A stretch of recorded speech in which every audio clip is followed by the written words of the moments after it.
Many think we're out of the tariff woods, but we are not, folks. There are 4 factors going on here that will make the bite of these tariffs really hurt. First is that firms have absorbed much of the trade war shock.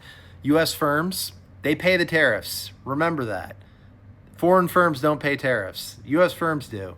And they've absorbed most of the shock thus far. They haven't passed much on to consumers because they're worried about market share, first and foremost. They don't want to be the first mover in their industry and potentially lose market share to competitors. They've also benefited from inventories that have provided a cushion since prior to Liberation Day, when many companies stockpiled anticipating the tariffs would come down. But the third factor is probably the main reason why a lot of companies have not changed their pricing too much by passing on tariff costs to consumers.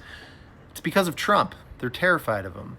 They're terrified that the federal government is going to single out their firm and punish them. But this type of environment is not sustainable. Eventually, the music will play and companies will not be able to operate with such low margins or potentially even at losses given all the tariff costs. They'll have to raise prices, cut staff, cut expenses, and eventually we could find ourselves in a terrifying stagflationary cycle because of higher inflation, higher unemployment. And then it won't matter if the Fed tries to cut interest rates. They may not be able to control the interest rates that well because the market will just simply be losing faith in the US economy and not buying our debt. Debt servicing costs on our national debt, by the way, it's about the same as the defense budget, $1 trillion.